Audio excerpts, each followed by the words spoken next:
Going out with Luzuna again? SAKUATSU groaned, head falling back as he gazed up at the ceiling, praying that God would give him the strength not to punch his teammate 2 more steps, and he would have been out the door of the shared apartment of the MSBY jackals. Atsumu undoubtedly knew that, but chose this exact moment to open his goddamn mouth. You know that's not his name.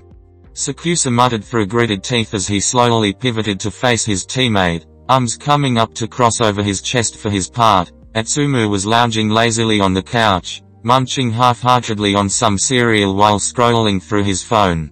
Whatever. Atsumu said, sounding entirely disinterested as he rolled his eyes a little, glaring at his phone, after which was insane, given he was the one who interrupted SAKUATSU on his way out the door. Izuna-san and I are going out to see a movie, if you really must know. SAKUATSU said in irritation. I didn't ask, Omi. Stop bothering me, will ya? I'm bothering you.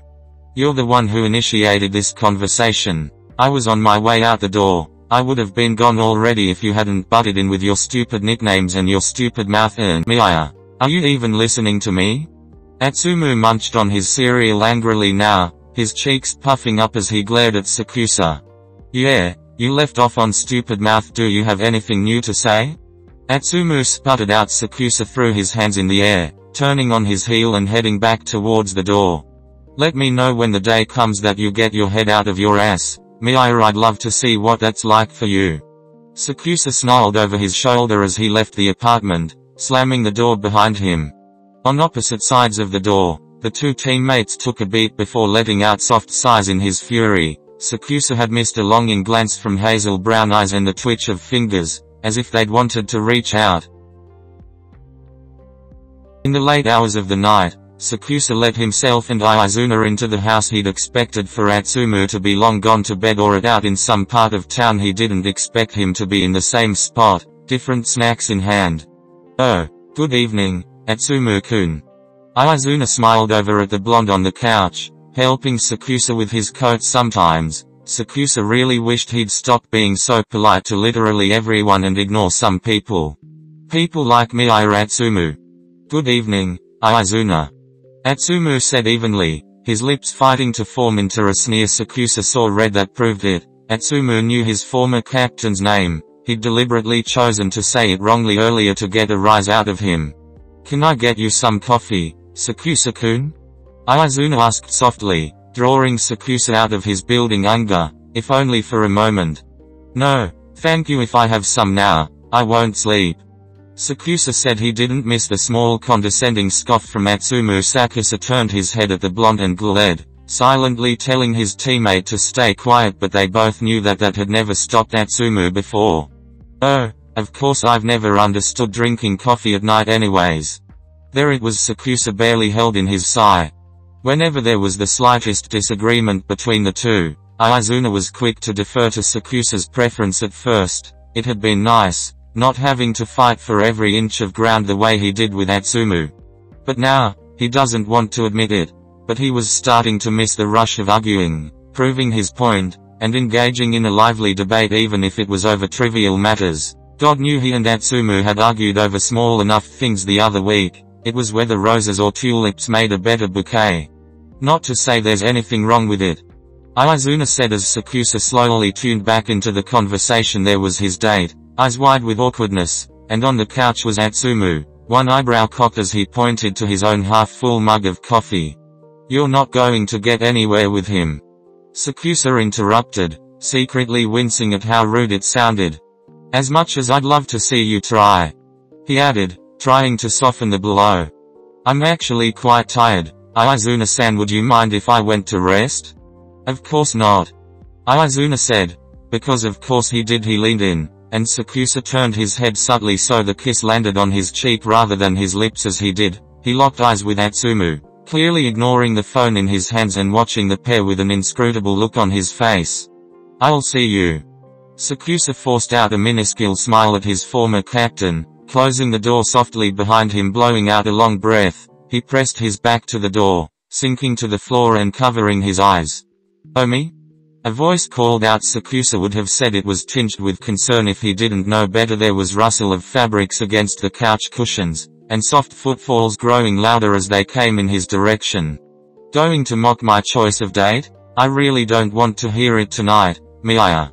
SAKUSA groaned, finally dropping his hands from his face and looking up at his teammate, trying to ignore the flutter in his stomach at the sight of atsumu towering above him, eyes softer than he'd ever seen the cocky bastard put on as he crouched down to SAKUSA's level. Did he do something?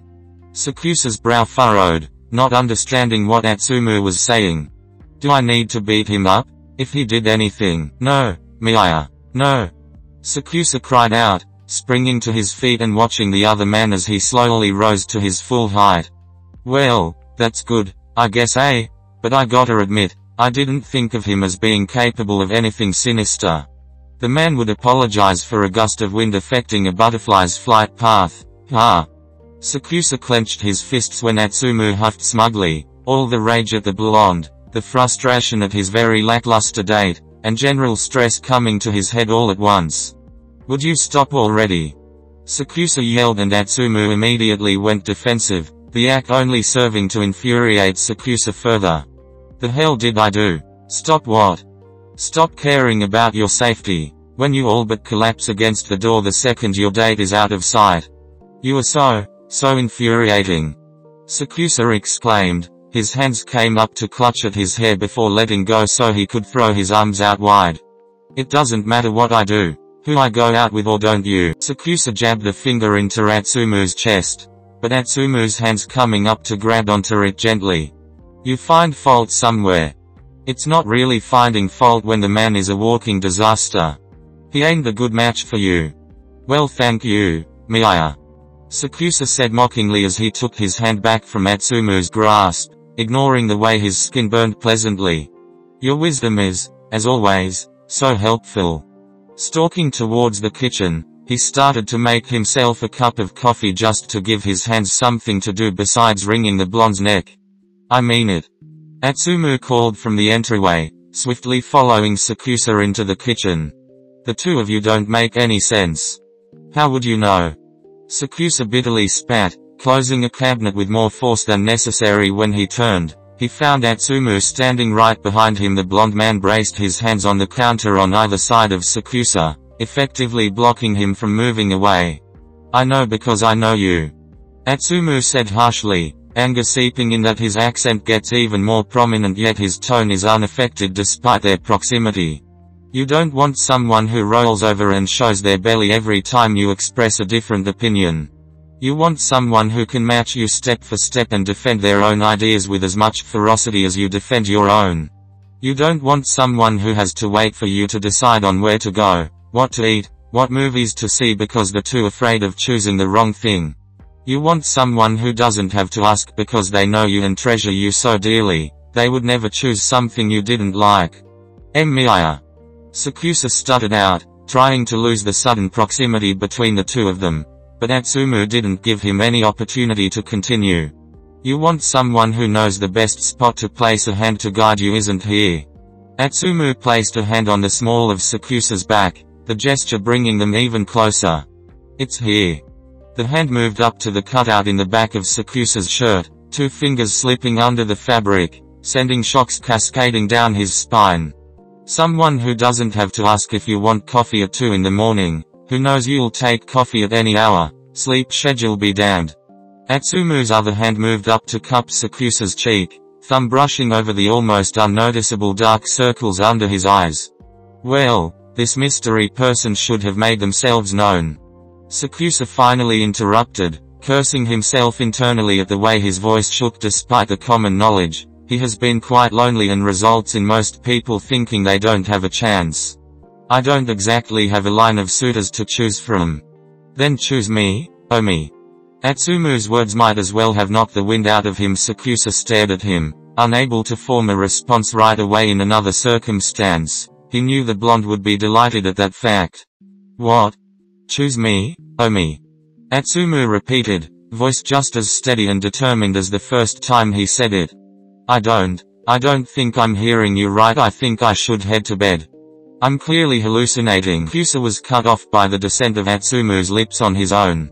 The butterflies in his stomach kicked up and electricity raced down his spine. Much to his embarrassment, His knees buckled, but Atsumu was there bracing him against the counter with his own body, leaning in impossibly closer and moving the hand that had been on SAKUSA's cheek to cradle the back of his head. The fingers SAKUSA had forgotten were brushing against the skin of his back stroked lightly, eliciting shivers and a soft gasp from him. Slowly, Atsumu pulled back, nudging his nose against SAKUSA's and placing a tender kiss to the tip of it as SAKUSA struggled to get his breathing under control. "Did I make myself clear, Omi? It's proof that you ain't hallucinating." SAKUSA was a little smug to hear Atsumu wasn't as unaffected by the kiss as he looked like. The blonde's voice was breathy, his tone a little disbelieving. "I hate you." SAKUSA found himself saying. The two grinned, each silently acknowledging that hell must have frozen over. "On all accounts, you were right about the person I want. I want you, Atsumu. You're all those things you described. You're more than those things, and, well, duh. Of course I am. I was describing myself. Watching that loser get it wrong all these weeks has been a real pain. Have some respect for your seniors." SAKUSA grunted, then he added, "You're such a cocky bastard. You like me. Would you shut up?" SAKUSA grumbled, grabbing the collar of Atsumu's shirt and tugging him in for another kiss, the blonde letting out a delighted laugh and lovingly kissed him back.